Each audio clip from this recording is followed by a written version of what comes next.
Olá, boa noite a todos. Estamos começando mais uma live da Karina. Agora, toda quarta-feira, né? Estamos procurando focar agora nas quartas-feiras. Hoje nós vamos começar, então, de cara com dois profissionais incríveis, que inclusive o Luiz já entrou. E vamos falar hoje sobre o zumbido por disfunção temporomandibular, que eu acho que é um tema que interessa muita gente, não só profissionais de saúde, mas também pessoas que têm zumbido somatosensorial por DTM, tá? Eu espero que vocês gostem, participem, mandem perguntas para que a live seja bem dinâmica. E eu vou chamar então aqui meus queridos, amados, meus amigos. Deixa eu chamar o Luiz e o Alexandre. Vamos aguardar. Deixa eu dar uma boa noite aqui. A Dani, a Paty, a doutora Priscila. Oi, meu queridos! Oi! Boa Boa noite, boa noite! noite. Boa noite, meus amigos. Tudo bom, Tudo amigos? bem? Que Tudo. bom ter vocês aqui pela primeira vez na minha live. Gente que eu amo demais, profissionais incríveis e também eu tenho um afeto maravilhoso por vocês. E deixa eu dar uma boa noite aqui para algumas pessoas que entraram. Deixa eu ver mais. A Gorete, a Elisandra, a Jonathan, a Yara de Brasília, a Júlia. Boa noite, Júlia. Gente, é isso. Eu vou me apresentar, eu vou pedir para os meus convidados, lógico, inicialmente, se apresentarem, né? Depois eu vou me apresentar também para os seguidores dele. Então vamos lá. Xande, não vou te chamar de Alexandre de jeito nenhum, não vai ter como. Se apresente aí, fala um pouquinho da sua formação. Boa noite, pessoal. Boa noite, Luiz, Karina. Boa noite a todos que estão assistindo aqui. Prazer. E um convite da Karina é irrecusável, né? Então, pessoal, meu nome é Alexandre. Antes de qualquer coisa falar, eu sou amigo da Karina e sou amigo do Luiz. Então, isso talvez seja o mais importante. Fazer parte e compartilhar com eles dois. A gente sempre conversa sobre pacientes, então isso é mais importante.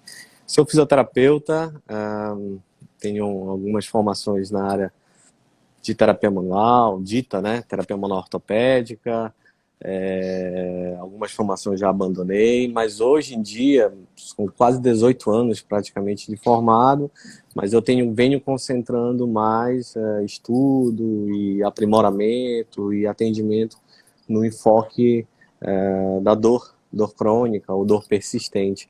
E aí vem principalmente paciente de dor orofacial, paciente de cefaleia, cervicalgia, praticamente isso. E dores na coluna. Essa é a minha... Acaba sendo o perfil do meu paciente. E o zumbido surgiu na minha vida através de me lembro, eu acho que eu morava em Brasília ainda. Só um detalhe, eu estou em Belém, eu sou fisioterapeuta de Belém, mas aí eu já morei em São Paulo, depois voltei, fui para Brasília, onde eu estava há pouco tempo, onde eu conheci a Karina. E aí eu pude conhecer e ficar amigo dela, quando ela foi lá. Eu me lembro que uma das primeiras perguntas, eu conheci a Karina através de uma pergunta que eu mandei para ela via rede social sobre uma postagem que ela tinha feito de um paciente. E eu fiz um questionamento para ela, ela foi extremamente solícita, extremamente carinhosa, sem mesmo me conhecer. Então ali já mostrou que ela era diferente. Então, e a Karina, tenho certeza, ela sabe disso, a maior incentivadora de eu começar a atender os pacientes de zumbido. Então a gente vai conversar ainda mais para frente. Ai, que querido, meu Deus. Não é à toa que eu sou sua amiga, né? Eu falo, gente, eu escolho assim a dedo, né? Porque é muito, muito carinho, muita consideração. E assim, eu tava vendo o podcast do Luiz Corrêa esses dias e ele falando assim, olha, né? Quem são os pensadores científicos que você que tá me ouvindo busca ficar próximo, né? Então, vieram vocês dois, mais alguns queridos também, mas veio o Luiz, veio o Alexandre, veio alguns outros colegas meus. Então, são pessoas que eu procuro sempre ficar do lado, porque eu aprendo muito, muito, muito. São, assim, profissionais, assim, excepcionais, muito acima da média. Estou muito feliz e por estar aqui com vocês. E, Luiz, fala aí um pouquinho de você. Bem, boa noite a todos. Meu nome é Luiz Henrique, sou fisioterapeuta também. Falo aqui do sudoeste de Minas. Sou mineiro do sudoeste de Minas Gerais. Acima de tudo, sou amigo da Karina e do Alexandre. Um pouquinho acima dessa amizade, sou extremo admirador do trabalho deles. Sou fã dos meus amigos, esse é o principal. Sou fisioterapeuta que atua na área também, de cabeça e pescoço, e tenho me dedicado a aprender com essas duas figuras aqui, e é um prazer estar com vocês aqui. Que delícia. Ô, Luiz, e o cafezinho aí? Você tá com algum aí do lado tomando? Como é? Não, não estou, mas já tomei aqui umas 3 vezes antes de chegar na clínica de volta. Nossa, inclusive saiu até. Eu fiz uma postagem aqui nos stories ontem sobre uma postagem do jornal The New York Times falando sobre o quanto o café ele é poderoso para prevenir várias questões relacionadas a não só a parte cognitiva, como, por exemplo, prevenção de Parkinson, melanoma. Fiquei impressionada, suicídio também, acho que colocaram alguma outra coisa. Câncer de próstata também. Eu falei, gente, café é vida e eu não tomo. Eu falei, eu tenho que começar a tomar, nem que seja um pouquinho, né? Que lógico que ninguém vai ficar abusando, principalmente quem tem zumbido ficar abusando. Mas a gente sabe que pode tomar sim o cafezinho, os estudos mostram, Sim. como eu fiz uma live recentemente aí, falando que ninguém precisa parar de tomar o café por causa do zumbido, não é verdade? Então, é isso. Vamos começar aí, já aquecemos, né, os motores. Então, rapidamente eu vou me apresentar para os seguidores do Alexandre e do Luiz. Eu sou a Karina Bezerra Rocha, sou fisioterapeuta. Sou formada mais ou menos... tenho uma formação há 21 anos. Eu trabalho, né, eu passo por 3 áreas, que é a pesquisa, a clínica e a docência. Então, como pesquisadora, eu fiz meu mestrado e doutorado aqui na USP, sempre com temas em zumbido. Faço parte do grupo de pesquisa em zumbido aqui da USP também. Eu tenho um consultório aqui em São Paulo, no bairro de Higienópolis, onde 99% dos meus pacientes são com zumbido. E eu, como docente, dou aula em pós-graduações, incluindo o curso aí, né, Luiz? Fala aí um pouquinho do seu curso. Do curso que a Isso. gente tá, né, Alexandre? Conte Do aí. nosso curso, né? O Luiz uma é o perfe- chefe, é o nosso chefe aí. É um aperfeiçoamento em DTM, dor orofacial. Hoje nós estamos com 14 módulos, dentre eles o módulo de zumbido, o módulo de neuralgia trigeminal, em que vocês são os protagonistas aí dessa formação incrível. Eu falo que eu reuni os meus ídolos e eu tenho o prazer de acompanhá-los ao longo de 14 módulos. A terceira turma vai ter o 15º módulo, que vai ser de paralisia facial. A gente vai só aumentando aí, até vai acabar se tornando uma pós-graduação também, de tanto que a gente discute, que a gente amadurece, e a gente vai vendo a necessidade de se aprofundar em temas cada vez mais importantes e que fazem parte do nosso cotidiano, né? É incrível. E olha, sinceramente, assim, a turma, né, que eu ministrei só para uma turma até hoje, assim, eu fiquei encantada. Eu nunca esqueci essa turma, porque extremamente participativos, perguntavam um monte, só perguntas assim, que agregava pessoas incríveis, educadíssimas e todo mundo muito inteligente, muito participativo. É uma turma assim que eu sempre lembro, quando eu termino de dar uma aula, eu penso nessa turma.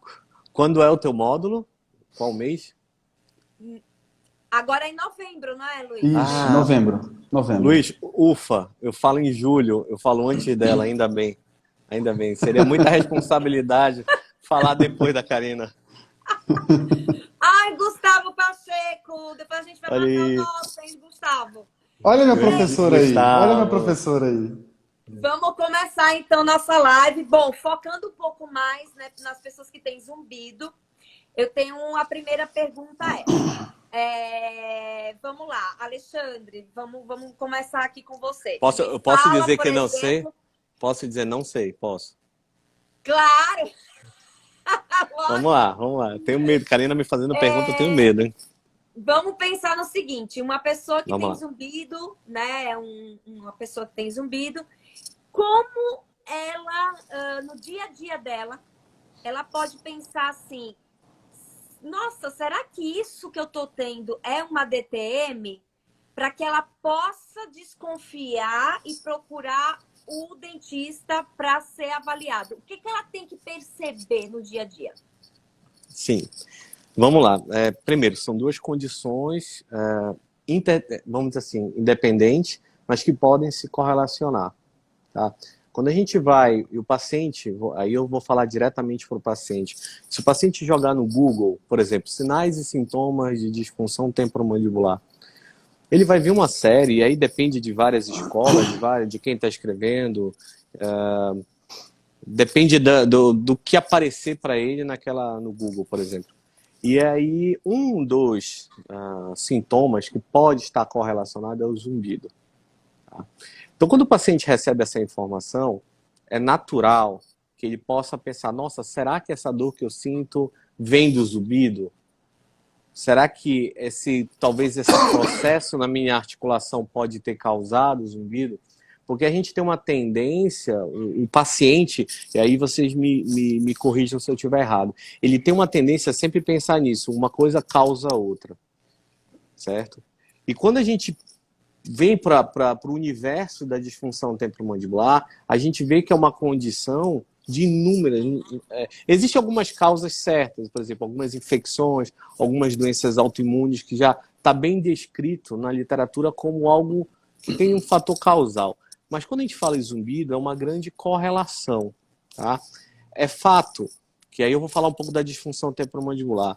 Às vezes o paciente tem um sinal, tem uma dor, percebeu uma dor na articulação um determinado dia, quando foi mastigar algo, ou então percebeu algum barulhinho.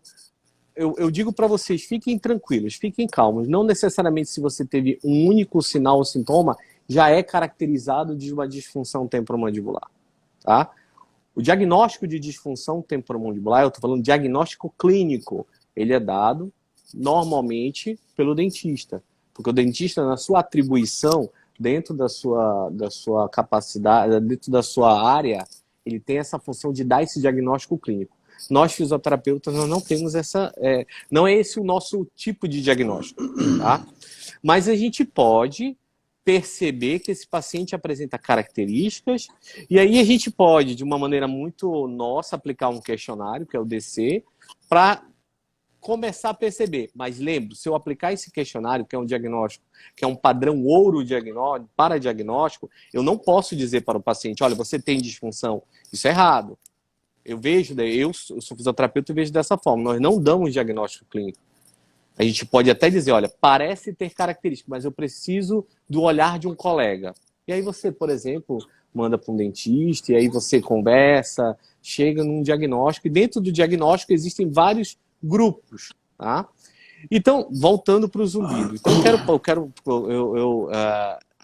o intuito que eu conversei um pouco com a Karina o dia de hoje é de a gente acalmar um pouco os pacientes. O que eu venho percebendo é que os pacientes chegam extremamente desorientados no sentido da palavra, de não saber o que está acontecendo. Tá? É possível, sim, um paciente devidamente diagnosticado apresentar disfunção temporomandibular e ter um zumbido associado. Mas é possível o paciente não ter zumbido. Tá?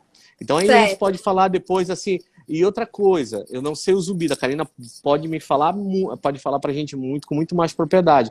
Mas uma pessoa que tem zumbido, o zumbido propriamente dito, ele não é um fator de risco para o paciente desenvolver uma disfunção.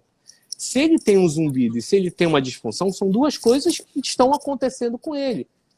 De repente, esse paciente pode ter uma fibromialgia associada, pode ter uma cefaleia associada, pode ter uma dor cervical. Só para vocês terem uma ideia, hoje, catalogados, e aí eu estou falando um grupo que talvez seja o único grupo no planeta, no mundo, que fizeram trabalhos longitudinais, quer dizer, acompanharam o paciente com mais de 5, 10 anos, principalmente pacientes que experimentaram aquela dor, uma dor aguda, alguns momentos de dor, e viram quantos desses pacientes qual era a característica desse paciente que desenvolveu uma dor persistente, qual era a característica desse paciente que a dor melhorava naturalmente, ou aqueles pacientes com um perfil já crônico, como é que eles melhoraram naturalmente ou acabavam piorando? Então, o zumbido ele não entra como um fator de risco. E é mais uma situação que a gente precisa ter conhecimento para poder lidar. Porque é possível o paciente ter mais essa situação, além da disfunção temporomandibular. Não sei se ele respondi, Karina. Falo muito, sim. tá, pessoal? Eu falo muito forte, por favor. Ô, Luiz, então, assim, o que você poderia falar, então, o que a pessoa em casa, ela pode perceber nela, né, para que ela pense assim, nossa, eu acho que eu posso ter uma DTM e eu preciso, não só, lógico, ir no otorrino para ver a questão do zumbido, mas pensando mais na DTM. Então, quais são os sintomas que essa pessoa pode perceber no dia a dia que ela possa pensar, de repente, procurar o dentista para fazer o diagnóstico? Tá. Tem um ponto interessante, Karina. Até hoje uma aluna minha me comentou que ela falou, eu preciso tratar de uma DTM. Até comentei com a minha mãe que eu preciso tratar de uma DTM porque eu estou tendo muito estalido. E aí eu perguntei para ela assim, mas você sente dor? Não, eu não sinto dor. Não tenho desconforto nenhum, mas tenho estalido. Então, alguns sinais clínicos, como o estalido, geram algumas preocupações e isso pode ser o início para uma somatória de outros fatores que podem se tornar gatilhos para esse sintoma, né? Para o zumbido, por exemplo. Só que é a complexidade dessa somatória de fatores que podem levar a esse aumento de sensibilidade, que pode levar à presença de dor, inclusive. A gente sabe hoje que o risco psicossocial, ou seja, características psicológicas como a ansiedade, as tensões que vão surgindo a partir de uma simples preocupação com esse estalido, podem levar a pessoa a ter o zumbido. Né? Então é uma soma de fatores, uma interação de fatores que vão gerar uma gama muito complexa de comportamentos, de sinais e sintomas que podem levar a um zumbido. Tá. Ô, Então, Luiz, complementa assim para os nossos seguidores que têm zumbido, né, que são leigos, quais são os principais sintomas de uma DTM, seja articular ou muscular? certo. Então, ele pode ter travamento, então ele pode ter travamentos articulares, ele pode ter dificuldade do movimento articular por tensão muscular, e aí a gente pode confundir aí com o bruxismo, né? Então é uma DTM muscular ou um bruxismo. Então ele pode ter um comportamento de apertamento já a partir do momento que ele começa a ter sintomas de ter dor mesmo na articulação, né? Ou durante o movimento da articulação. Então ele pode ter esse comportamento de apertamento. Então isso tudo colabora para um aumento de sensibilidade. O principal sintoma é dor. Então o estalido não necessariamente pode ser um fator importante que vá levar a alguma limitação a longo prazo. Mas os comportamentos do paciente e as preocupações por conta de um sinal pode levar a grandes restrições lá na frente, né? Aonde geralmente são as dores? A ponta no seu rosto? Nessa região, né, região pode ser muscular, pode ser nessa região da cabeça, lateral da cabeça e propriamente dito na articulação. Isso pode ser amplificado para o pescoço, tem uma relação importante entre o pescoço e a ATM. Então, as restrições da ATM podem estar relacionadas a restrições do movimento do pescoço, de rotação do pescoço, principalmente. Então, isso pode amplificar a dor ou, dependendo, diminuir a dor, né? Com melhora da mobilidade da cervical. Então, tem uma relação importante entre o pescoço e a ATM. Então, normalmente, a dor está associada ao pescoço, à articulação e a esses músculos mastigatórios. Tá. Xande, você quer complementar com mais algum sintoma de DTM para ver se as pessoas conseguem se identificar? Sim. Sim, não. Teve uma pergunta, não sei se a gente vai responder pergunta, mas eu não vou esquecer. Tem uma pergunta, eu acho que, eu não sei se eu me fiz claro, falando que a pessoa, se o zumbido causava. Essa palavra causa ainda eu sempre falo, a gente precisa bater na mesma tecla, conversar sempre com o paciente que o zumbido não causa disfunção. Existe uma correlação. E eu não posso, e aí eu vou mais. A gente não pode assumir o risco de dizer que a disfunção temporomandibular causa o zumbido. São correlações, tá? Existem vários fatores que podem levar a você a ter isso. Aí a gente vai falar de tratamento, a gente fala que alguns resultados que a gente pode ter abordando uma condição e melhorar de alguma forma a outra. Ah, só por um detalhe muito importante. Um outro sintoma que veio aqui, Luiz, é a plenitude auricular. Talvez as pessoas, às vezes, confundem muito isso, porque, às vezes, existem alguns grupos de pacientes que têm essas dores, que têm quadros de apertamento associado, que o apertamento, no caso do bruxismo, é um fator de risco, aí sim, é um fator de risco para a disfunção temporomandibular. O paciente pode começar a perceber que parece que o ouvido tampa, como se fosse um tamponamento. E aí ele pode começar a desenvolver meio que inconscientemente, ao abrir a boca máxima, ou fazer algum movimento, ele sente, parece que algo que melhora. Então, assim, uma coisa é o tamponamento, né, Karina? Outra coisa é o zumbido, né? Mas o paciente de zumbido pode ter também esse tamponamento, não é isso? Me corrija, por favor. Então, o que acontece?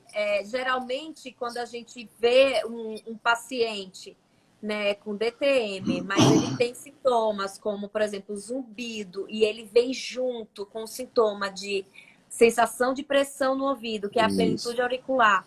E muitas vezes também pode vir associado com alguma dorzinha lá dentro do ouvido. A gente costuma chamar essa condição como uma síndrome tônica do tensor do tímpano.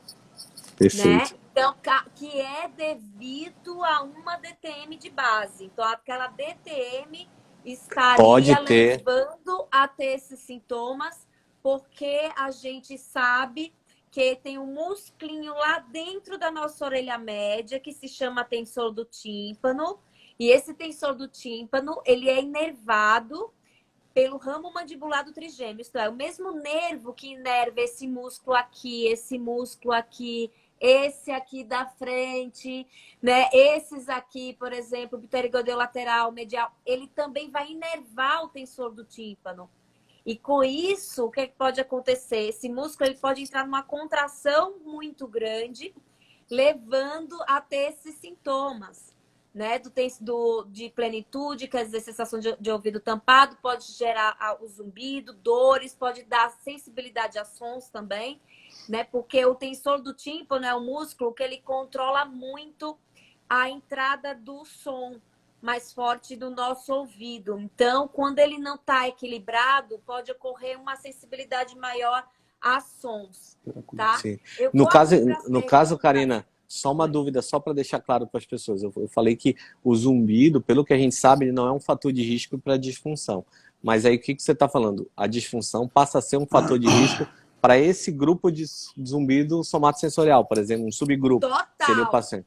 Perfeito. A literatura, ele fala que essa correlação é bilateral, Ok. de mão dupla, né? E bidirecional, desculpa, é bidirecional. Então, assim, se você vai numa clínica, num grupo de pessoas que estão sendo atendidas porque ela tem queixa de DTM, né?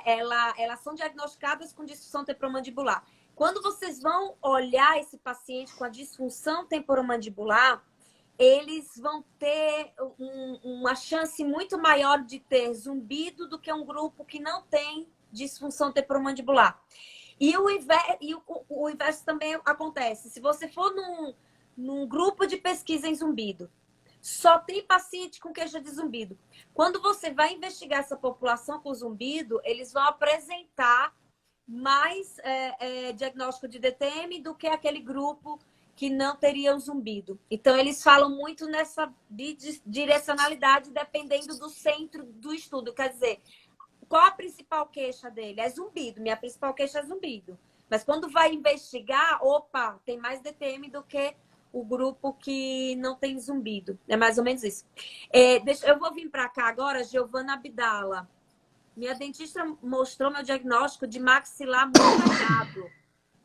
Deve ser, mas tem pacientes que têm e não possuem zumbido. Creio que zumbido é um castelo de Lego, várias peças. Ou como a doutora Karina diz, é um copo cheio, são vários fatores. Isso mesmo, Giovana. Então, o que acontece? Para uma pessoa ela ter zumbido, porque tem muitas pessoas que têm disfunção temporomandibular e não vai ter zumbido. Então, na verdade, a gente sempre compara com um copo, né, que enche. Então, são vários fatores que vão enchendo, esse copo transborda e aí vem o zumbido. Dentre eles, está associado o quê? Ou uma lesão coclear ou uma perda auditiva, que é onde já começa a base do copo cheio. É alguma coisa que acontece na cóclea, na via auditiva, que faz com que uma pessoa que tem DTM, ela possa ter zumbido lá na frente, tá bom? Deixa eu ver se tem uma pergunta aqui para vocês. O Bruno falou assim, eu tenho só estalido, eu não tenho dores. Aí vamos complementar, só o estalido seria uma DTM? Luiz, quer falar? Pode falar, Luiz. Sim, sim. Uma DTM sem sintomas. Eu costumo falar assim, é uma DTM sem sintomas. O que é uma DTM? É uma disfunção de músculos, de ligamentos, da articulação, da estrutura óssea. Então, é uma alteração do mecanismo de funcionamento.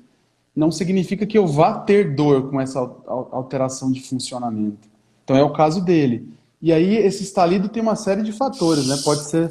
Pode ser só uma alteração de funcionamento de uma estrutura, de um conjunto de estruturas, então é o disco, é o músculo, então é um conjunto de estruturas, ou pode ser somente um limite anatômico da articulação dele, que tem uma articulação um pouquinho mais rasa, um pouquinho mais funda. Então, isso a gente considera como uma alteração, inclusive, normal. Se ele não apresenta dor, não há algo que se preocupar.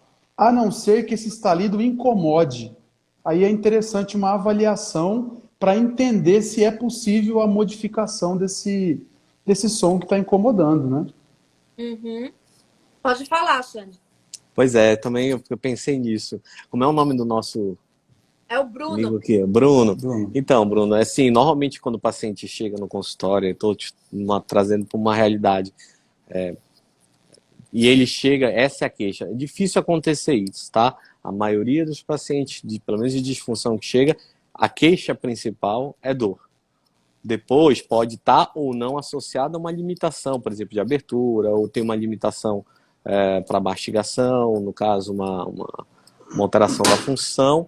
Então a gente pensa dessa forma. Quando o paciente chega especificamente dizendo, eu tô estalando, tem algum barulho, primeiro te pergunta, quando foi que ele começou a perceber? Quando foi? Isso te incomoda? Alguém falou para você? Porque olha só, vou te dar várias situações assim práticas. Às vezes, o paciente vai num colega, seja qualquer profissão, e aí faz um movimento de abrir a boca, estala, para o paciente aquilo não tem... Eu quero deixar claro para as pessoas que as nossas articulações, normalmente elas estalam, tá?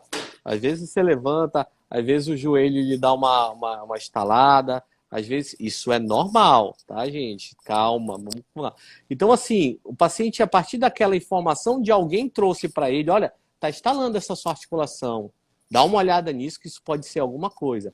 Aí o paciente começa a gerar, muitas das vezes, uma preocupação, uma atenção direcionada para aquele estalo que muitas das vezes não tem uma repercussão maior, tá? Não estou dizendo que é isso, Bruno, mas aí normalmente a gente faz esses questionamentos para o paciente. Uma coisa que eu acho interessante comentar aqui são essas percepções de estalos, né, que o paciente percebe. Uma coisa é o estalo que é nítido, o paciente, a pessoa perceber aqui na articulação. Uma outra coisa que é dentro da área da otorrino, que eu acabo recebendo muito no meu consultório, são aqueles estalos que a pessoa fala, quando eu vou engolir, ele dá um estalo na hora de engolir. Eu tô falando isso porque teve uma aluna que me questionou dizendo, não, mas esse estalo é da TM.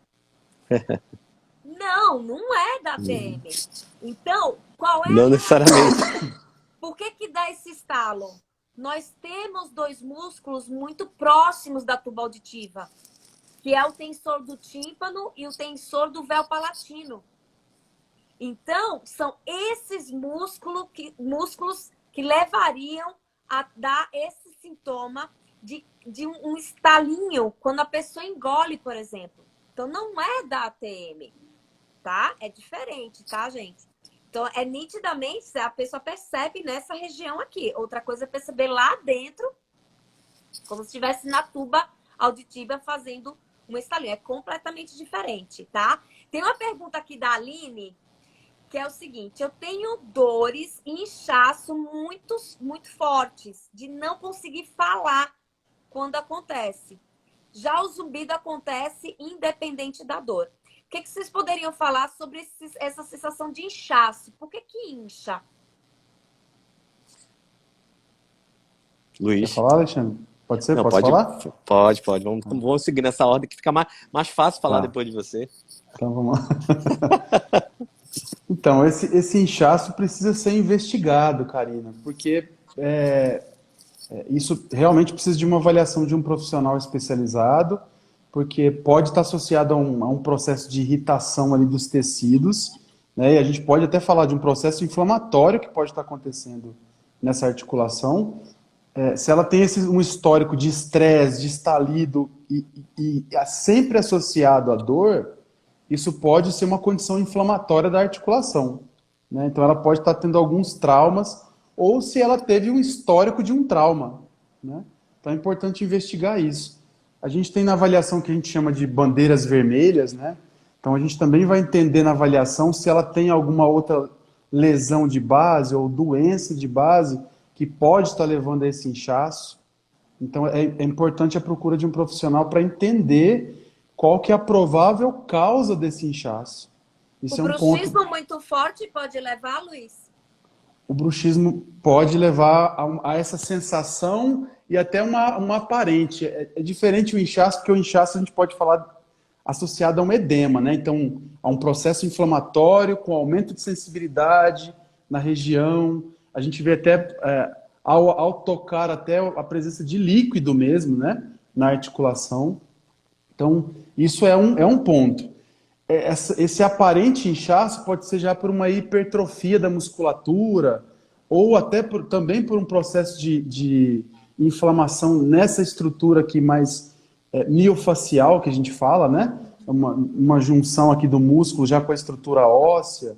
Então, esse estresse também pode dar essa aparência de inchaço. Então, eu acho que o mais importante nesse caso é uma avaliação clínica de um profissional especializado, porque para tentar entender e diferenciar o que pode estar levando a isso, né? Isso é importante. Inclusive... Karina, eu só queria colocar um ponto do que a gente estava discutindo antes, Tá. que é muito comum nesse paciente que apresenta DTM, que é aí o que a gente chama de hipervigilância. Esses sinais clínicos, né, do estalido, ou a sensibilidade, ou que o Alexandre falou de começar, quando você percebeu o som. Quando você começa a perceber o som e isso começa a te incomodar, ou seja, no momento que você percebe, você começa a direcionar a sua atenção para isso, você começa inclusive a perceber outros sons, como por exemplo, um sonzinho de uma areia, enquanto você movimenta a articulação ou movimenta o pescoço. Então, você começa a direcionar muita atenção para sons que acontecem. E como o Alexandre falou, que são sons normais. Então, quando você começa a perceber, você direciona muito a sua atenção. E esse excesso de atenção também pode ser gatilho para algo mais complexo, como o zumbido. E aí a sua analogia é perfeita, como eu falei no início lá. É uma complexidade muito grande que pode levar ao zumbido. A complexidade é exatamente o copo cheio, né? Que é essa somatória de sinais e sintomas. Isso é muito importante. Perfeito. Xande? Não, perfeito. Tudo isso que o Luiz, por isso que é fácil falar depois do Luiz. Mas assim, às vezes o paciente confunde. Quando o paciente, o ideal, como a gente tem falado, vocês dois falaram muito bem, procurar um profissional que possa acolher esse paciente, orientar da melhor forma, acalmar esse paciente, Porque às vezes o paciente vai para frente do espelho, diz, tá inchado, mas às vezes não é a articulação. Às vezes, por exemplo, existe uma... Eu estou supondo, tá, pessoal? Pode ter uma sobrecarga ali e aquele músculo está um pouco mais hipertrofiado que normalmente. Nós temos naturalmente assimetrias. Então, às vezes, um lado pode estar... Ele começa a perceber talvez um lado mais inchado do que o outro. Então, por isso que precisa passar por um profissional para a gente ter essa certeza, entendeu? Tá. Porque, assim, é fato. E essa questão do som, é isso que a gente está falando, o paciente, porque às vezes, pessoal, acontece demais o consultório. Às vezes o paciente chega com essa queixa do som, só quando a gente pergunta, para ele não incomoda muito, mas às vezes para uma pessoa próxima incomoda. Por exemplo, a mãe, o pai, a pessoa com quem ele se relaciona, ou um grupo de pessoas. Nossa, quando você está mastigando parece que faz um barulho. Para ele aquilo não tem tanta importância. Então, assim, a gente precisa entender todo esse contexto para a gente começar a criar algumas hipóteses para tentar entender o que está acontecendo com esses pacientes. A Beth perguntou aqui, né, qual o profissional que deve procurar para fazer uma avaliação de DTM. Então, como foi falado no início, seria o dentista, né? Que seja... Isso. Pode falar, Karine, pode, desculpa. Especializado em disfunção temporomandibular, que a gente chama de especialista em ATM, tá, Beth? Então, você procura um profissional na sua cidade que seja um dentista especialista em ATM. Eu posso só acrescentar para a Beth, porque às vezes... Então, assim, volto a dizer, o paciente, quando está com dor, ele quer um diagnóstico, ele quer saber o que ele tem. Volto a dizer, se é um diagnóstico clínico, o dentista é o profissional. Nós, fisioterapeutas, nós não fazemos isso. Mas se eu sou um fisioterapeuta, que eu tenho uma graduação, um aperfeiçoamento nessa área, eu posso sim entender o que está acontecendo, classificar esse paciente como uma possível e bem provável disfunção temporomandibular. E eu não tenho que levar isso para ele, eu não tenho que dar um diagnóstico porque não é nossa, mas eu posso dizer, olha, vamos supor que o paciente não encontrou um dentista e veio primeiro para mim. Eu vou avaliar, eu vou aplicar o questionário, eu vou fazer tudo com o meu alcance, vou dizer, olha, é provável, mas aí eu vou explicar para ele o que nós fisioterapeutas fazemos. E eu vou tratar. Porque, mas ele precisa de um diagnóstico. Não, eu posso tratar porque eu sei também descartar condições que eu não posso meter a mão, que são condições clínicas. Então, entender, o paciente pode sim.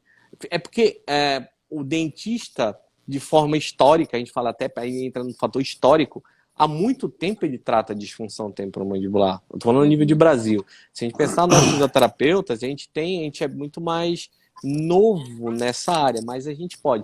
Você pode também encontrar um fisioterapeuta que vai te orientar, mas o diagnóstico clínico ele é do dentista. Tá ótimo. Tem uma pergunta aqui bem interessante da Cláudia GC. Ela pergunta o seguinte: o ADTM pode levar a pessoa a ter sintomas de tontura, vertigem? Eu vou deixar vocês responderem primeiro, depois eu posso complementar.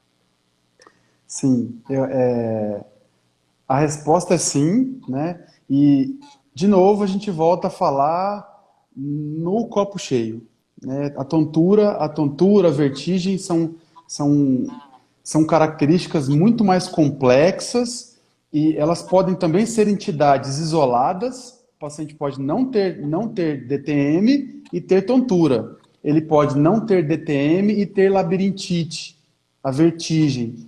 Então, ele pode ter essas características isoladas, mas ela também pode ser uma consequência quando o copo está chegando na superfície, quando ele está ficando cheio. Então, quanto mais complexa, eu costumo falar assim, quanto mais essa dor se torna persistente, crônica, mais o paciente se aproxima dessas outras entidades aí, o zumbido, a tontura, a labirintite, né? Então, quanto mais complexa ela vai se tornando, mais fácil o surgimento. Então, ela acaba se tornando um fator de risco para esses outros sinais, sintomas. Né? Tem uma das explicações, né, que a literatura coloca, que é justamente quando, devido a uma DTM, esse paciente ele vai apresentar essa síndrome tônica do tensor do tímpano que eu comentei. Dentre eles, um dos sintomas é a tontura, né? A sensação de vertigem. Por que isso? Porque quando esse músculo dentro da orelha média, lá dentro da nossa orelha, chamado tensor do tímpano, ele se contrai, ele fica tenso, por causa de toda essa condição aqui da DTM, por exemplo, ele vai puxar, tem um monte de ossinho lá dentro da nossa orelha. Esses ossinhos, esses ossículos, que são os menores do nosso corpo, eles também são puxados, eles são modificados. E quando isso ocorre, existe um ossinho chamado estribo, que ele bate na região do vestíbulo. O que é o vestíbulo? É onde nós temos a orelha interna, onde a gente tem a cóclea, é onde a gente tem o labirinto posterior, que é o órgão do equilíbrio. E quando esse estribo bate nessa região, o que acontece? Lá dentro é cheio de líquido. Olha só.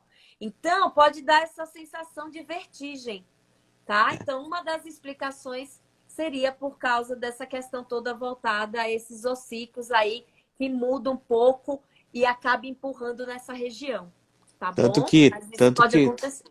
tanto que nos Pode sinais, falar. nos sinais e sintomas, e aí eu volto para o paciente que já deve ter lido isso no Google, alguma outra fonte, o nome vertigem ele nem é muito utilizado, eles trazem mais com tontura, né? Mas a gente sabe, mas aí dentro das vertigens existem as rotatórias e as não rotatórias. Então parece, pessoal, paciente que essa vertigem, como a Karina muito bem explicou, possa ter aquela característica do paciente que tem desequilíbrios, tá? É diferente daquela tontura que roda, aquela vertigem que você sente que está rodando. É possível o paciente ter disfunção temporomandibular, ter zumbido e ter rotatório? Sim. Ele pode ter por exemplo, uma vertigem posicional associada a um zumbido e associada a uma disfunção. Lógico, aqui a gente está falando uma hipótese, difícil, Inclusive tem mas a acontece. É complexo, mas a síndrome de acontece. Menier, né, Xande? Sim, sim. Então, assim, avaliação. Estratificar, caracterizar esse paciente, orientar ele da melhor forma. E, Karina, teve uma pergunta aí, não sei se você viu, acho que é uma das... E eu gosto de ouvir demais você falando. Então, pronto, não vou nem falar, eu vi que eu sei que você fala muito sobre isso. Eu tô descendo aos pouquinhos. Tá bom. Então, assim, gente, tem a síndrome de Menier, que é diagnosticado geralmente pelo otoneuro, mas geralmente tem a característica da pessoa ter zumbido, ter sensação de ouvido tampado, ter perda de audição, ter as vertigens rotatórias, né? Então, mas é o otoneuro, né? Que é o otorrino que se especializou nessa área, que ele vai fazer esse diagnóstico, tá? Mas o fisioterapeuta também atua nesses pacientes e tem bons resultados no sentido de poder aliviar alguns sintomas. Karina, é interessante a gente lembrar que em relação também à tontura, também o pescoço, né, a cervical, tem uma influência importante nesses sinais e sintomas, né? Então, a musculatura aqui da base da cabeça, a gente chama de aferências, né? Eles acabam levando a impulsos também que levam a essa condição de tontura. Então, essa é uma região também bem importante. E que o fisioterapeuta tem uma abordagem muito específica para tratar esse paciente. O João perguntou o seguinte: conhece algum paciente que realizou cirurgia de reposicionamento de disco e melhorou do zumbido? Eu nunca vi. Essa deixa para o Alexandre. Então, João, eu penso assim, tudo pode acontecer, mas a gente não tem capacidade de afirmar que um reposicionamento do disco, que a gente chama de... Luiz, me ajuda aí. Nossa, faltou aqui o nome. Reposicionamento do disco cirúrgico. Meu Deus, agora faltou a cabeça. Sim, uma ancoragem, né? Uma rafia desse disco, né? Não dá para afirmar. É possível? Tudo é possível. Aí eu vou dizer mais. É possível ele fazer um reposicionamento do disco e piorar do zumbido. Mas mesmo assim eu não posso dizer que o reposicionamento do disco piorou. A gente não tem esse dado. Então, assim, diante de algo que a gente não tem, probabilidade para valor preditivo para afirmar algo, a gente é melhor não falar, tá? Tá? Eu nunca vi. Eu nunca vi, por exemplo, um paciente fazer uma ancoragem de disco em função de zumbido, por exemplo. Isso aí seria o máximo de algo que não tem nenhuma indicação cirúrgica. Ó, eu falei até pro Alexandre responder, que é óbvio que ele tecnicamente responde com muito mais propriedade. Eu sou um pouco, eu sou bem negativista no sentido da indicação desses procedimentos invasivos para tratar DTM, nessas condições que a gente está falando, sempre que a gente associa a esses outros sinais e sintomas, exatamente por essa complexidade do que a gente está abordando. Então, como o Alexandre bem falou, reposicionar o disco, mudar o estalido da articulação, não vai modificar em absolutamente nada a tontura, o zumbido e qualquer outro sinal e sintoma que pode ser decorrente ou não dessa disfunção temporomandibular. Então, isso é um ponto importante porque, infelizmente, a maioria dos pacientes, eles passam por muitos profissionais e cada um aborda um procedimento diferente. Então, lavagens articulares, viscosuplementação, e isso não é procedimento que acaba modificando de alguma forma, por exemplo, o zumbido, né? Então, isso é importante. Inclusive, fazendo um alerta aqui, vira e mexe, eu recebo algum paciente que fez uma artroscopia da ATM, dizendo que o profissional prometeu, dizendo que depois da artroscopia o zumbido ia desaparecer. Não só um, mas vários pacientes chegam no consultório falando que o zumbido, existia essa promessa, e que se ele soubesse que o zumbido não ia sumir, ele não teria feito essa artroscopia. Então, gente, o alerta é o seguinte, né? Nenhum profissional pode prometer a cura do seu zumbido, seja qual tratamento for. Isso não é possível, isso é incorreto. Então, para os profissionais, jamais prometam, e para quem tem zumbido, jamais entendam isso como uma certeza. Tá bom? Fiquem bem atentos a isso. A Edivânia falou o seguinte: iniciei a fisioterapia e o zumbido aumentou. Estou bem assustada e a ansiedade aumentou 1000%. Edivânia, se ele aumentou... Na verdade, assim, vou começar falando o seguinte.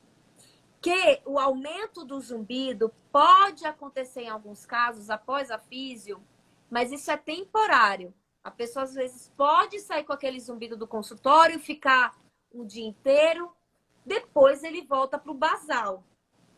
Mas pelo que eu estou entendendo, o seu zumbido aumentou e não está baixando mais, é isso? Porque isso é bem raro, tá? Então, o que acontece é um aumento temporário daquele zumbido. E mais ainda, se ocorreu esse aumento com a fisioterapia, isso só mostra que o seu zumbido ele tem uma relação forte com essa questão muscular ou articular. Então, conversa com o seu otorrino, junto com o físio. Às vezes o otorrino entra com medicamentos específicos para esse tipo de zumbido. E o trabalho do fisioterapeuta, com muito cuidado, conversando com você sobre... e para entender também, na verdade, qual técnica, qual procedimento, qual tipo de terapia ele usou nesse dia que você ficou com um zumbido alto. Depois me conta se esse zumbido voltou para o basal, tá bom? Mas não desista, não desanime, porque existem várias outras formas aí para te ajudar, inclusive na sua ansiedade, tá certo? A Lenine fala aqui, eu tenho zumbido como se fosse uma campainha tocando sem parar. O zumbido, ele pode ter várias formas de percepção. Pode ser os mais comuns, apito, chiado, grilo, cigarra, esses são os mais comuns. Mas cada um fala de um jeito. Ultimamente eu tenho visto uns que nunca eu tinha visto, mas eu vi dois que é como se fosse assim, um sapo. Eu falei, gente, eu nunca tinha visto essa descrição, né? Um outro paciente lá do Hospital das Clínicas que uma vez falou que o zumbido dele era como se fosse um tatu cavando buraco em dia de chuva. Então, cada um vai falar de um jeito. Isso Nossa. é muito subjetivo, tá? É. Mas existe sim essa campainha, né, tocando aí sem parar. A Uma Lenine pergunta da Alessandra. tem um diagnóstico de fibromialgia. Então, e a Lenine sempre está participando com a gente. Então, assim, eu acho que é isso, né, Karina? Essa complexidade que a gente está falando, muito sensibilizado, é um paciente que está muito sensibilizado, né? Então, a tendência é que o zumbido também ele seja, como você falou do exemplo de uma colega que está aqui com a gente, que participou, a ansiedade, inclusive, pode ser um fator que está fazendo o zumbido dela permanecer, né? Ela se Opa! assustou com aquilo e a ansiedade está fazendo ele continuar. Então, como você falou, pode modular um pouquinho para cima, a tendência é ir para baixo. Só que ela ficou tão ansiosa Ansiosa. que manteve num limiar muito alto, né? Exatamente. O que é que acontece? A parte emocional, ela tem uma via direta com a via auditiva. Quer Sim. dizer, o sistema límbico, a emoção, a ansiedade, o estresse, a depressão, ela faz conexão direta com a via auditiva. Inclusive, na via auditiva, a gente tem terminações, tudo relacionado à serotonina. O que é a serotonina? É tudo que tem a ver com a nossa ansiedade, com a depressão, esse neurotransmissor tão importante que leva a gente a ter esses sintomas. Se a gente está com esses sintomas, isso vai acabar afetando, alterando mecanismos nessa via auditiva e levando a pessoa a ter uma percepção muito maior do zumbido. Eu gosto muito de falar que não é o zumbido em si, é a maneira que a pessoa reage ao zumbido que faz com que ela sofra. Você sabia que 80% das pessoas que têm zumbido, elas não se incomodam com sintoma, elas têm uma vida normal. Esses 20% que procuram ajuda, isso mostra que não é se todo paciente só tivesse com a via auditiva lá sendo bombardeada, ninguém ia procurar ajuda. Quem procura são os pacientes que estão com outras portas abertas. É como se você abrisse outras portinhas. Então, nós temos a portinha do sistema límbico, que deixa você preocupado, ansioso, focado no zumbido. E o outro que é o sistema nervoso autônomo, que faz você passar mal, ficar enjoado, faz você perder muito sono. Então, tudo isso é que faz a pessoa sofrer pelo zumbido. Não é o zumbido na via auditiva em si, que vai lá e percebe no córtex auditivo. Se fosse só isso, ninguém sofreria pelo zumbido. Tá? Então, é muito importante cuidar da ansiedade. Karina, e até para poder ficar mais, para as pessoas entenderem, eu tive um paciente, meu último paciente, porque com pandemia muita coisa, eu virei pai, então assim, pandemia, então bagunçou um pouquinho as coisas. Mas o meu último paciente de zumbido que eu atendi, eu até entrei em contato contigo, você me auxiliou bastante, e assim, ao mesmo tempo foi bom o resultado e ao mesmo tempo não foi muito bom. Por que foi bom? Porque quantitativamente a gente reduziu. A gente teve uma boa melhora na percepção dele do zumbido. Até por questionários, ele saiu de um quadro moderado para um quadro leve. Quase um quadro que na literatura é classificado como se não oferece desprezível. Só que ele ainda era importante para ele. Nesse caso, poxa, mas o questionário está me falando, e ele está falando que melhorou. Por que ainda é importante? Aí cai nisso que você está falando. Se a gente pensar nesse processamento do som, e aí entra dentro do processamento do som, as áreas emocionais são áreas do sistema límbico, a principal preocupação desse paciente em questão é que o pai dele, já falecido, morreu surdo. E alguém, nessa época, teria dito que o pai dele poderia ser genético. E aí ele e o irmão começaram. Nossa. Um belo dia, ele começou a perceber um zumbido. Isso, imagina, ele viu o quanto que o pai dele sofreu por várias questões familiares. E aí ele fez uma audiometria. A audiometria dele, pode-se dizer, próximo do normal. As alterações eram em algumas frequências, mas aquilo nem chegava... Ele não tinha perda auditiva. Só que bastou ele saber que ele tinha algumas modificações de uma perda, de uma frequência alterada, minimamente, que aquilo começou a preocupar. E ele falava para mim, eu estou melhor, mas o fato de eu ter vivido isso, para ele era muito importante. Então é isso que você está falando, quanto que o emocional, e aí a gente está conversando, bora ver se a gente precisa, de repente, até um auxílio de um profissional na área psicológica, né, da saúde mental. Exatamente. Mas o Existe quanto que o muito, né, emocional... Sim. Sim. Existe muito essa questão do reflexo condicionado, né? Do Sim. Pavlov, por exemplo. Então, que é aquele experimento lá do cachorro que ele fez. Então, o que acontece no dia a dia? O paciente com zumbido, por exemplo, ele vai associar ao momento que ele vai para o quarto, ele acha que ele não vai dormir bem por causa do zumbido. Sim. Então, ele já sofre antes e ele entra na ansiedade, ele já fica com dificuldade para dormir. Então, é essa relação. Então, esse paciente ele fez uma associação negativa. E eu tenho um paciente que, inclusive, é fisioterapeuta, que ele faz sempre essa associação. Quando ele vai dormir, ele não vou dormir por causa do zumbido. Então, ele criou né, essa associação aí que o profissional ele pode ajudar e se vê que está com dificuldade de encaminhar para um profissional de saúde mental. Tem uma pergunta aqui da Alessandra. Karina, deixa eu dar só um exemplo positivo. Tem um paciente também fisioterapeuta, ele sempre que ele vai dormir, ele já era acostumado a escutar música. E aí, depois do zumbido, durante o dia ele não se queixa do zumbido, não incomoda. E aí, à noite, a hora que ele vai dormir, um pouquinho antes dele deitar, ele já põe uma música lá e vai escutar. Isso foi um relato na avaliação. E aí, como ele falou que ele escuta a música dele, depois ele vai dormir, ele não se incomoda, depois que ele passou a fazer isso com mais frequência, hoje ele não deita sem escutar música.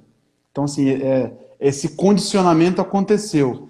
Então, ele não se queixa do zumbido porque ele escuta a música dele, vem o sono, desliga o rádio, vai dormir e pronto.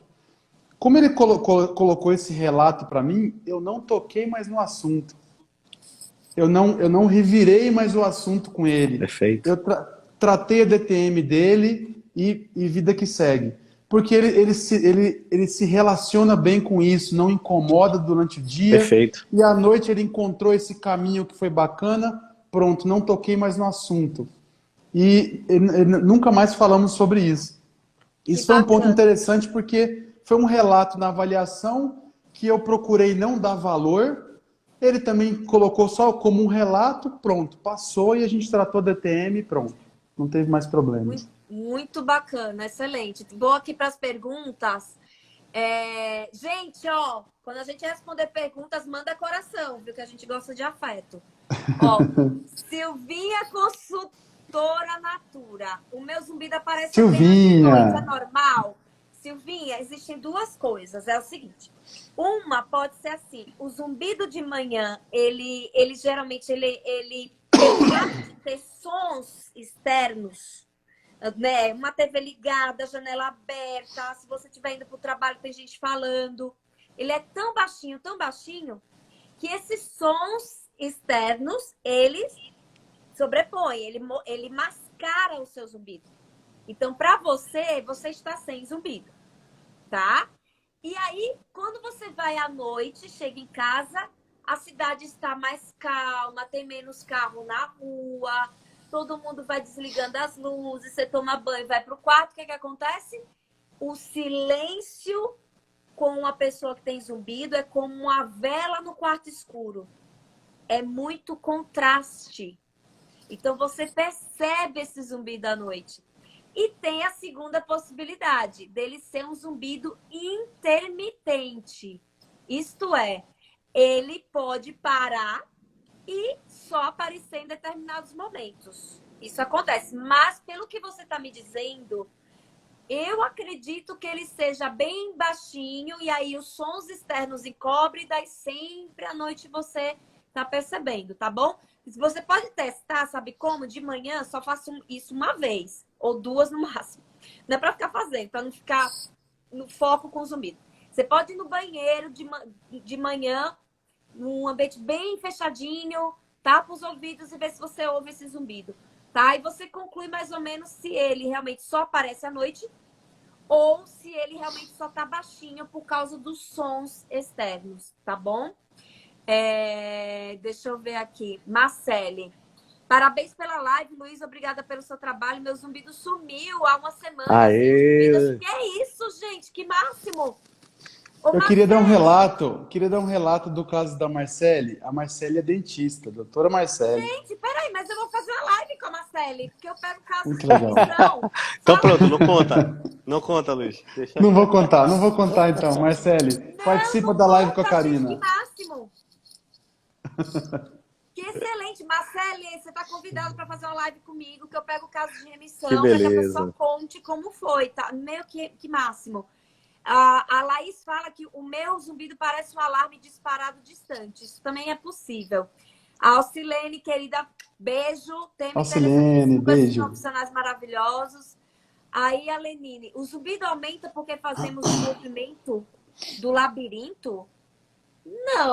Não seria isso. O zumbido, ele pode modular por alguns fatores. Geralmente, ele pode modular por questões musculares, questões de tensão, se você, de repente, faz um bruxismo, tá? Por questão de dor também. Se você tá com dor ou se não tá com dor, ele pode aumentar. Você também pode modular o zumbido, aumentar o zumbido por questões metabólicas, dependendo do que você come, do que você bebe. E também está relacionado com uso de drogas, cigarro, com também a questão voltada emocional. No dia que você está mais tenso, estressado, ele pode aumentar, tá bom? Mas não tem a ver com essa questão aí. Agora, o movimento do labirinto que você falou, acho que talvez quando você está tonta, com tontura, vertigem, também pode piorar o zumbido, tá? Lembrando que o órgão da audição e do equilíbrio, eles são muito juntinhos, tá? Tudo junto e misturado, tá bom? Karina, Oi? deixa eu só dar uma pitadinha desse caso da Marcele, só para reforçar uma coisa importante para todo mundo. A Marcele, a gente conversou uma semana antes de eu atendê-la e rolava muita ansiedade, uma preocupação com algumas questões, e eu dei algumas orientações simples para ela, e ela cumpriu à risca tudo que eu orientei. Então, assim, é muito importante, a gente chama isso de autoeficácia, né? Do paciente desenvolver algumas ferramentas, alguns comportamentos para também enfrentar o problema, né? É importante que o paciente tenha esse comportamento de enfrentar o problema de frente. Então, isso para a gente também é muito importante. Perfeito. Às vezes o paciente só cria essa ansiedade e essa ansiedade pode, inclusive, desenvolver um bloqueio, né? Então, isso também é um comportamento que é um fator perpetuante do zumbido, da dor na DTM, da cefaleia, então das outras comorbidades que estão associadas. Então, esse é um ponto bem importante. O comportamento da Marcele foi excelente.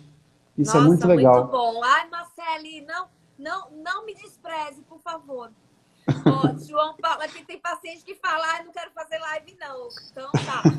Ó, Alexandre, tem uma pergunta para você. Do João Paulo Físio. Mas João o termo Paulo. disfunção não seria vocabulário de diagnóstico cinésio funcional, diagnóstico de físio, porque tipo disfunção articular glenomeral com dor? Então, como é o nome dele mesmo? Desculpa. João Paulo. João. Então, na teoria, sabe, mas assim, disfunção, acabou ficando disfunção temporomandibular, se eu não me engano, por um trabalho do Oxon, eu acho que na década de 90, se eu não me engano. O termo acabou ficando mais popular. Eu posso falar uma coisa para você, por exemplo, será que fibromialgia é o termo melhor para esse paciente? O nome. Então, é um nome, é apenas um nome que é dado. Não necessariamente a gente deve pegar aquele nome e, ao pé da letra, dizer se ele é melhor para um diagnóstico cinético funcional ou não. Por exemplo, tem gente que chama, principalmente em outros países, a disfunção temporomandibular de desordem temporomandibular. Tá? Então, assim, não por esse lado, João, eu estou entendendo a sua pergunta. Eu volto a dizer, o importante é o nosso diagnóstico como fisioterapeuta, a gente pode até classificar esse paciente como uma possibilidade muito grande e o DC, que é o padrão ouro para o diagnóstico, a gente pode até aplicar dentro do consultório, Porém, a gente não precisa e não deve levar essa informação para o paciente. Porque se eu dou um diagnóstico clínico para o paciente, eu como fisioterapeuta, eu estou não sendo fisioterapeuta. Perfeito. Tá? É um grande... isso não é só em disfunção temporomandibular, é em uma série de outras condições. Quando tem vários profissionais que podem atuar. Então, o diagnóstico clínico, sim, o dentista ele teria essa atribuição pela profissão de dentista. Tá? Mas nós, fisioterapeutas, nós podemos reconhecer o que o Luiz falou, bandeiras vermelhas, que são casos que a gente não deve mexer, porque é uma condição clínica importante.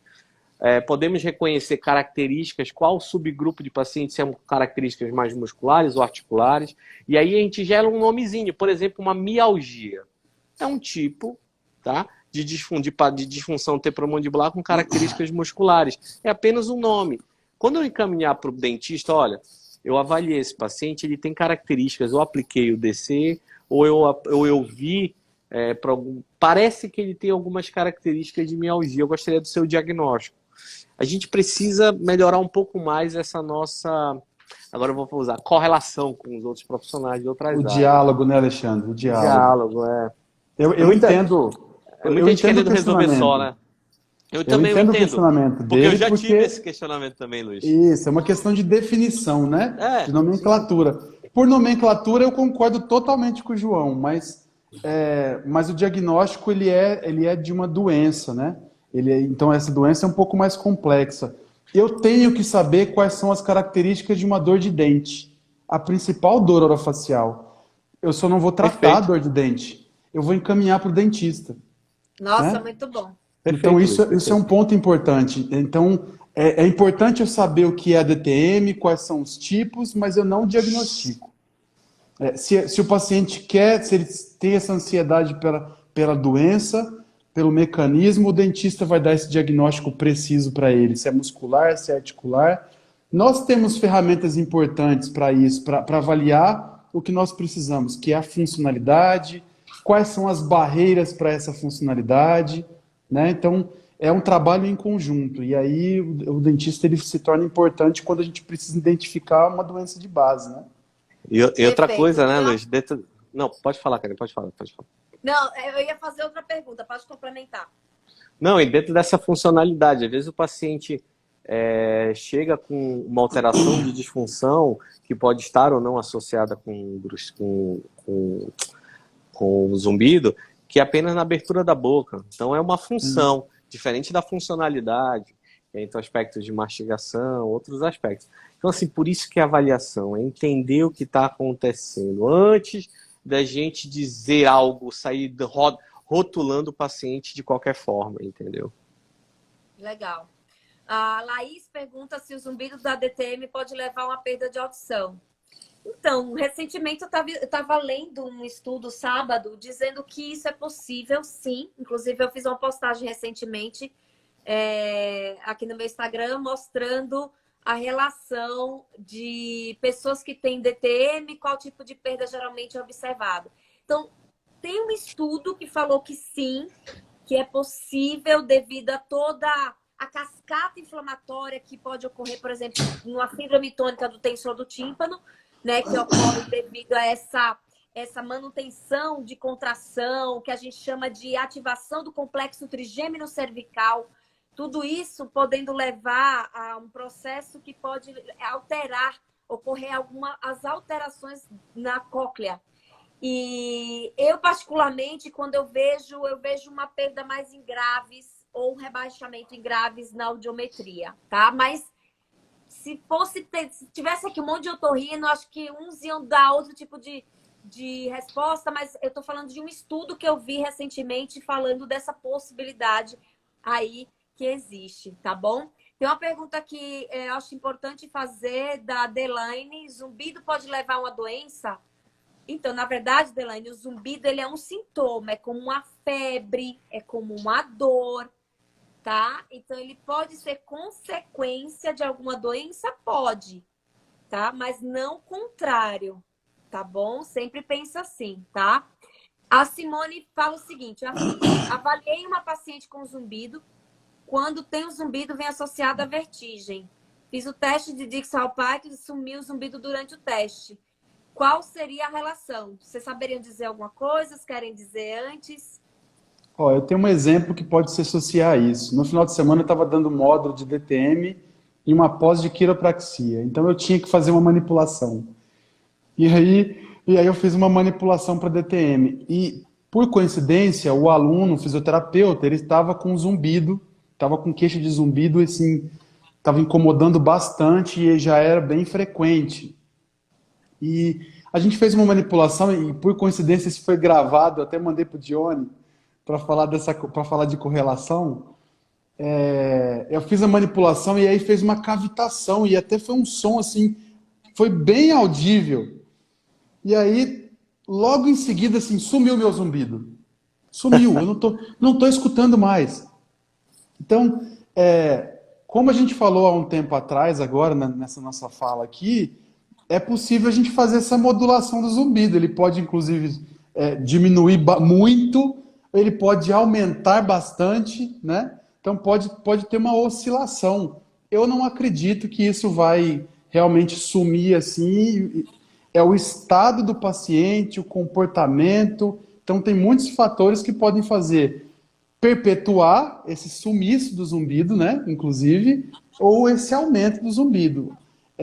Um teste específico, ele pode fazer ele aumentar ou ele pode fazer ele diminuir, né? Então, só para correlacionar com um exemplo aí, né?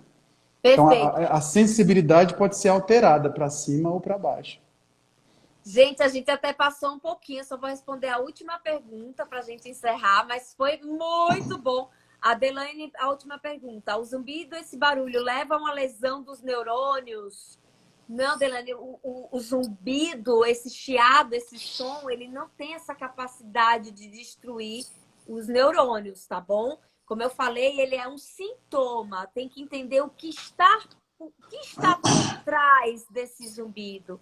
O que está levando a você ter esse zumbido, tá bom? Isso que é importante. Gente, quero primeiro agradecer aos meus amigos queridos. Foi muito bom, muito esclarecedor. Muito bom. Obrigada, Que Xana. honra. Obrigada, Luiz. Vocês moram aqui no meu coração. Foi muito importante esses esclarecimentos, né? Não só para as pessoas com zumbido, mas também para os profissionais. E obrigada, gente, vocês que ficaram até agora, pelas perguntas, pela participação. Espero ter ajudado eu e meus queridos amigos aqui, de alguma forma, a esclarecer as dúvidas de vocês. Luiz! Vamos lá, Luiz Amigos, primeiro. amigos, obrigado. Só tenho a agradecer pela oportunidade, foi muito bom.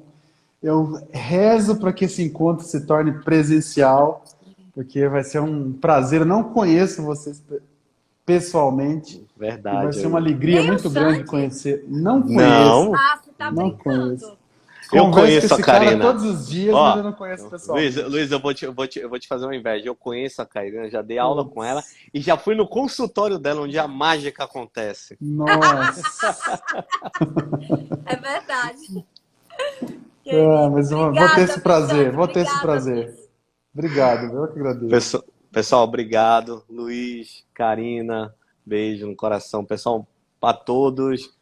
Desculpe se a gente às vezes não tem pouco tempo, né? A gente não pode.